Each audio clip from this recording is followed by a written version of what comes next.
अस्सलाम वालेकुम students. Last हमने क्लासेस में जो है हमने जी टेस्ट को सीखा है कि हम लोग किस तरह से जी टेस्ट को अप्लाई करते हैं।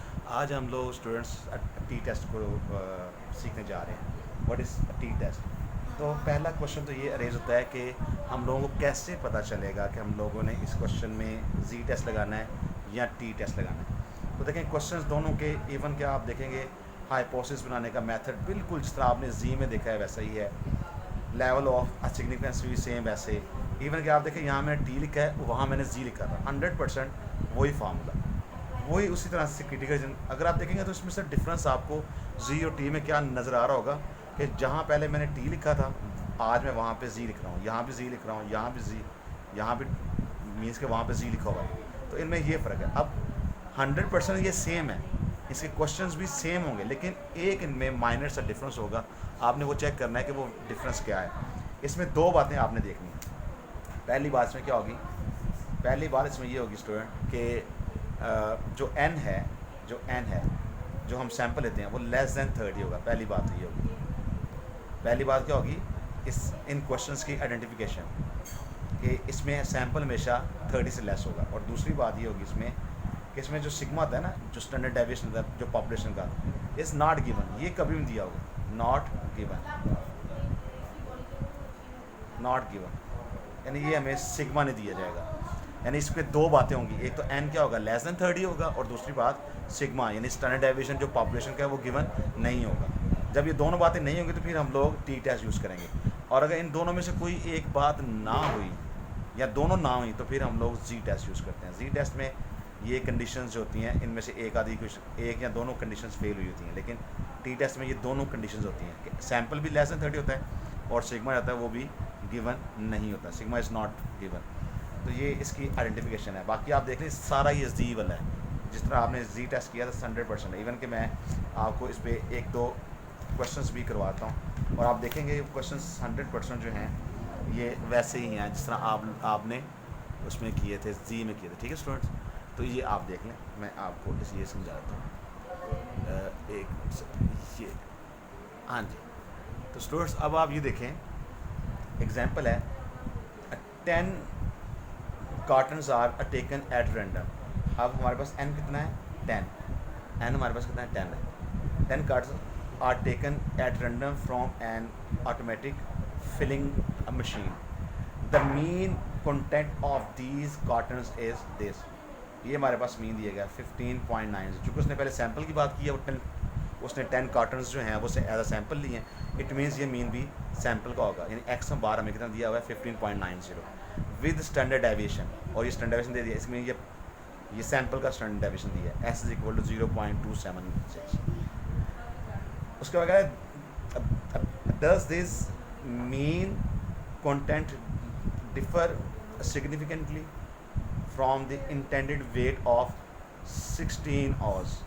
ये 16 आपको दिया गया। अब ये भी आपको मीन दिया गया, ऑब्वियसली अब ये मीन आपको पॉपुलेशन का दिया गया, म्यू इज इक्वल टू 16 दिया गया, और अल्फ़ा यहाँ उसने कहा हुआ है कि 5% यूज़ करें। अब आप देखें ये सारी स्टेटमेंट जैसे आपने जी टेस्ट किया था वैसे ही है, लेकिन इसमें दो चीज़ें आप देख रहे हैं कि एन क्या है लेस दैन 30 भी है, एन आपके पास देखें लेस दैन 30, और आपको सिग्मा भी नहीं दिया गया, यानी पॉपुलेशन का स्टैंडर्ड डेविएशन नहीं दिया गया। तो यही दोनों में सिर्फ डिफरेंस है।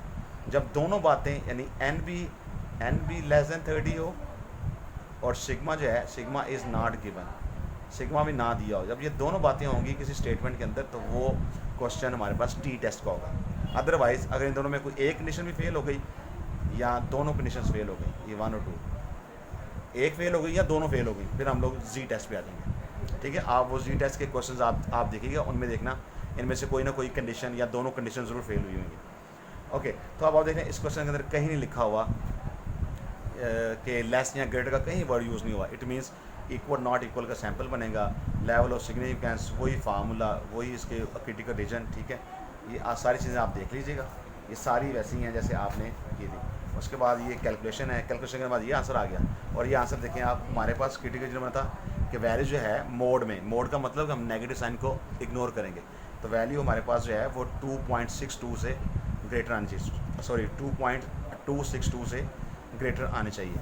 बट ये वैल्यू अगर मैं माइनस ख़त्म करता हूँ तो उसकी रीज़न के मोड हमने यहाँ लिया है ना, मोड का मतलब होता है कि आपने नेगेटिव साइन को इग्नोर करना है, आप नेगेटिव साइन को इग्नोर करते हैं। तो 1.2 ये हमारे पास क्या है आंसर 1.21। तो क्या 1.21 इज़ ग्रेटर दैन 2.2? नो।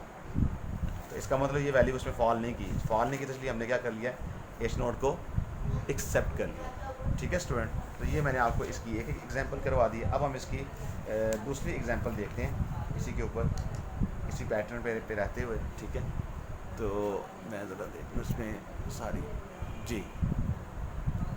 तो स्टूडेंट अब आप ये देखें कि हमारे पास जो है ये एग्जांपल है, एग्जांपल नंबर 2 है। ठीक है, मैं देख लूँ यहाँ पे सही नज़र आ रहा है, वीडियो ब्रल सी तो नहीं हो रही जी, अब ठीक है। ओके, तो स्टूडेंट ये एग्जांपल नंबर 2 है हमारे पास। A certain drug was given to 10 patients. तो एन कितना है हमारे पास 10 है, हमने 10 पेशेंट लिए। ठीक है, and the following increment in their blood pressure were observe. ये हमारे पास कुछ डाटा दे दिया है 7, 3, -1, 4, -3। इसने हमें डाटा दे दिया, यानी ये हमें एक्स दिया हुआ है। ये हमने हमें नंबर दिए हैं कि उनकी जो ब्लड प्रेशर था उसके अंदर जो रीडिंग्स आई हैं वो ये आई हैं। उसने कहा हुआ है show that the data don't indicate that the drug was responsible for these increments. जो उसने कहा है कि ये जो इंक्रीमेंट्स आए ना हमारे पास, ये जो इंक्रीमेंट्स आए हैं वो कहते हैं कि ड्रग जो है वो इसके लिए रिस्पॉन्सिबल नहीं है।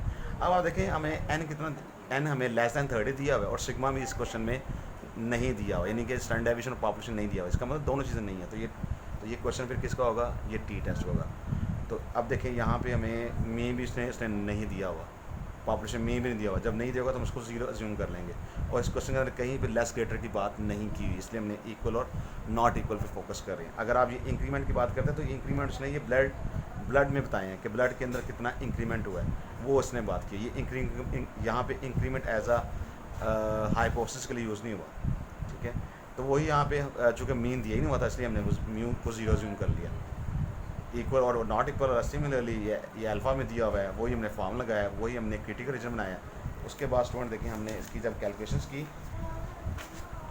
जब हमने इसकी कैलकुलेशंस की स्टूडेंट्स, तो ये हमारे पास कुछ इस तरह से आ गई।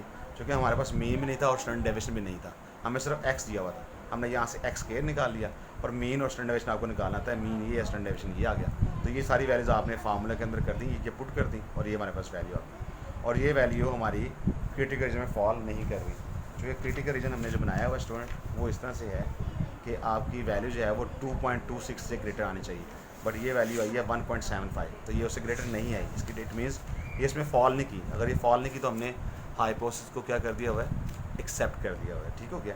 अच्छा, इस क्वेश्चन में एक चीज़ देखें, हमें मीन और स्टैंडर्ड डेविएशन नहीं दिया हुआ था। तो मीन और स्टैंडर्ड डेविएशन अगर आप लोगों को गिवन नहीं होता है तो मैंने आप लोगों को निकालने सिखाया हुआ है। अगर आपको एक्स दे दिया जाए किसी क्वेश्चन में और आपको मीन और स्टैंडर्ड डेविएशन या इस तरह की चीज़ें जो आपको फार्मूले में लिखी हुई हैं, अगर वो आपके पास नहीं है तो आप उनको खुद से भी फाइंड आउट कर सकते हैं। जैसे मैंने इस क्वेश्चन के अंदर देखें हमें एक्स दिया हुआ था, उसने रेटिंग दी थी, मैंने एक्स से एक्स स्क्वायर निकाला और फिर मैंने यहाँ से मीन और स्टैंडर्ड डेविएशन निकाल लिया, वही फार्मूलाज जो मैंने आप लोगों को पहले सिखाया होता। ठीक है, तो इस तरह से हम ये सारा काम कर लेते हैं। तो ये मैंने आपको 2 एग्जांपल्स स्टूडेंट समझाई हैं। इसके ऊपर फर्दर जो क्वेश्चंस हैं वो इंशाल्लाह मैं आपको एज अ असाइनमेंट आप लोगों को मैं सेंड कर दूंगा। ठीक है, वो आपको जब आपको ये वीडियो मिलेगी उससे पहले मैं आप लोगों को कुछ ये इन पेजेस के साथ साथ कुछ practice question as a assignment आप लोगों को सेंड करूँगा। ठीक है, ओके स्टूडेंट्स, अल्लाह हाफ़िज़।